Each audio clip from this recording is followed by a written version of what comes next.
담임 목사님께서 또 오늘까지 충청도의 중고등부 수련회 귀한 강의를 맡으셔서 일정을 보내시고 계십니다. 생각나실 때마다 목사님의 양육간의 강건함을 더하여 달라고, 그리고 귀한 강의를 통해 수련회의 은혜가 또 넘쳐나길, 그리고 오고 가시는 발걸음 가운데 지켜달라고 함께 기도하여 주시면 감사하겠습니다. 또한 이번 주부터 시작되는 여름 성경학교와 중고등부 수련회가 있습니다. 이를 위하여서 아이들과 선생님들, 그리고 준비하여 주시는 우리 전도사님들을 위하여서 기도하여 주시면 감사하시겠습니다. 여러분, 언행일치라는 말을 모두 아십니까? 모두들 많이들 들어보셨을 말이라고 생각합니다. 언행일치란 사전적 정의로 말과 그에 따른 행동이 같다라고 합니다. 여러분은 언행일치의 삶을 살고 계십니까? 저는 조금 부끄러운 고백이지만 항상 오늘은 꼭 다이어트를 해야지 하고 결심을 하지만 그날 점심을 조금 먹고는 저녁에 야식을 시켜 먹는 제 연약한 모습을 보기도 합니다. 삶의 영역에서 언행일치가 중요하지만 우리의 믿음과 행동 또한 일치시키는 것은 굉장히 중요합니다. 그러나 우리의 믿음과 또 행동이 때로는 언행 불일치처럼 믿음과 행동이 일치되지 않을 때가 많습니다. 예를 들어 이 강단 앞에 서서 설교하고 있는 제가 술은 하나님께서 싫어하는 큰 죄입니다 라고 설교를 한 후, 물론 제가 그럴 리가 없겠지만 성도님들에게 고주망태가 된 상태로 들킨다면 아마 여러분들은 제 설교에 대해서 은혜 받으시는 분은 없으실 것입니다. 여기 자리에 계신 우리 성도님들은 참 귀한 섬김으로 교회의 직분을 맡았고 계십니다. 또 그 직분에 맞게 믿음에 대한 행함들을 볼 때마다 참 믿음의 후배로서는 도전을 받기도 하고 또한 은혜를 받고는 합니다. 우리는 매주 다른 하나님의 말씀을 통해 또 은혜를 받기도 하고 눈물로써 기도하여 회개도 하며 믿음과 행함을 일치시키며 삶의 자리로 나아갑니다. 오늘 본문 야고보서 2장 14절에는 이렇게 얘기합니다. 내 형제들아, 만일 사람이 믿음이 있노라 하고 행함이 없으면 무슨 이익이 있으리요? 그 믿음이 능히 자기를 구원하겠느냐? 말씀에 나와 있듯이 왜 우리는 믿음과 그리고 행함이 일치되어야 하는 것일까요? 그것은 구원에 이르기 위함입니다. 누구의 구원입니까? 나를 비롯하여 각자 자신들의 구원들을 이루기 위하여 우리는 믿음과 행함이 일치되어야 합니다. 확신이 있는 내가 가지고 있는 이 믿음은 나를 구원하게 됩니다. 그러나 이 믿음은 다른 사람의 구원을 직접 가져다 줄 수는 없습니다. 그렇기 때문에 다른 사람을 위해서는 내가 믿음에 따른 행함이 있는 사람이 되어야 합니다. 그래야만 내가 믿음이 있는 행동을 할 때 그것을 보는 다른 사람은 나의 행동을 통하여 예수님을 또 알게 될 것이며 또 더 나아가서는 구원을 얻게 될 수 있기 때문입니다.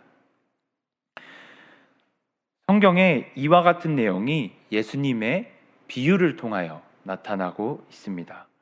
바로 누가복음 10장에 있는 선한 사마리아인의 비유입니다. 어떤 율법교사가 예수님을 시험하려 이렇게 묻습니다. 주님, 내가 무엇을 해야 영생을 얻겠습니까? 예수님께서는 율법에 대해 되물어 보셨고 이에 율법교사는 27절에 대답하여 이르되 내 마음을 다하여 목숨을 다하며 힘을 다하며 또 뜻을 다하여 주 너의 하나님을 사랑하가 또한 내 이웃을 내 자신같이 사랑하라 하였나이다 라고 말씀하였습니다. 결론적으로 이야기하면 하나님 사랑 그리고 이웃 사랑을 통한 믿음의 행함이 이 안에 담겨져 있게 됩니다. 이후 율법 교사는 이 이웃이 누구인지에 대해 주님께 되묻습니다. 어떤 사람이 예루살렘에서 여리고로 내려가던 중 한 강도 무리들을 만납니다. 그 강도들이 그를 때리고 그 다음 그가 가지고 있는 모든 것을 탈취한 뒤 그를 길에 버려둔 채 그냥 떠나게 됩니다. 누군가의 도움이 절실하고 가장 필요한 이 시점에 제사장과 레위인은 그를 마주치게 됩니다. 그러나 그들은 자신의 불이익이 있을까봐 또는 그 율법에 대해 때문에 그냥 피하여서 지나가게 됩니다. 그러나 그때 한 사마리아인이 여행하는 중에 그를 만나게 되었습니다.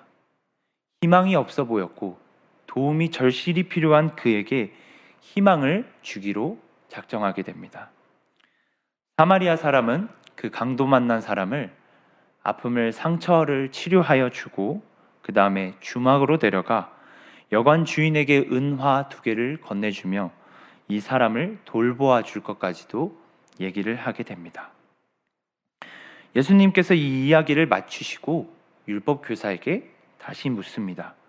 과연 이 강도 만난 사람이 만난 3사람 중에 참된 이웃이 누가 되겠느냐? 우리는 알다시피 제사장과 레위인은 믿음이 있었지만 그들은 행함으로써 나타내 보이지 못하는 사람들이었습니다. 그들은 단순히 율법적인 이유와 그리고 그들이 불이익을 생각하면서 그들은 도와주지 않았습니다. 하지만 반면에 사마리아 사람은 그의 믿음을 마음에만 가지고 있는 것이 아니라 그것을 넘어서 그를 치유해주고 그 다음에 주막에 데려가 은화 2입을 건네주며 돌보아주라고 부탁까지 하는 믿음에 대한 행함의 결과를 보여줍니다. 그렇다면 이 말씀을 보는 우리들의 모습은 어떻습니까? 우리가 매주 교회에 나와 부르는 찬송, 우리가 드리는 기도, 그리고 우리가 듣는 설교들을 통하여 많은 은혜들을 받아 마음을 충만하게 채웠지만 그 믿음이 때로는 내가 가지고 있는 상황에 맞춰 유익이 되지 않아서 또는 내게 불편함을 가져다 줄 것 같아서 아니면 내게 이 일이 손해보는 일 같아서 믿음을 가지고 있음에도 불구하고 행함으로 나타내지 않는 경우는 없는지 우리들은 한번 점검해 보아야 합니다.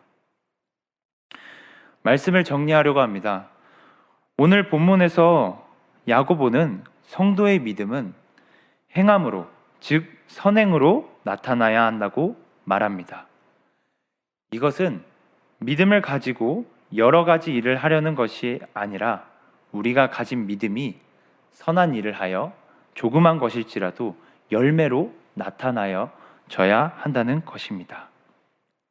부디 바라기는 저와 여러분의 삶 가운데 믿음이 수반되는 작은 선한 행신들을 시작할 때, 그럴 때 우리들의 속에 사랑의 열매 그리고 축복의 열매들로 가득 맺혀가기를 주님의 이름으로 축복합니다. 우리의 머리와 마음속에만 이 머물고 있는 하나님의 사랑과 또 믿음을 간직하고만 있는 것이 아니라 그것을 행함으로 나타내어 우리가 받았던 그 사랑의 감격을 우리가 이웃을 향하여 행함이 있는 믿음으로 나타낼 때에 나뿐만 아닌 내가 한 이 행동들에 대해서 닿는 모든 이웃에게도 하나님의 사랑과 또 은혜와 나의 믿음이 선포될 줄을 믿습니다. 우리의 믿음을 머리가 아닌 직접 선한 행실로 나타냄으로써 나를 살리고 또 나의 곁에 있는 다른 이웃을 살려 이 행함이 있는 믿음을 나타내는 우리 제일교회 성도님들이 되시기를 주님의 이름으로 축복합니다. 기도하겠습니다.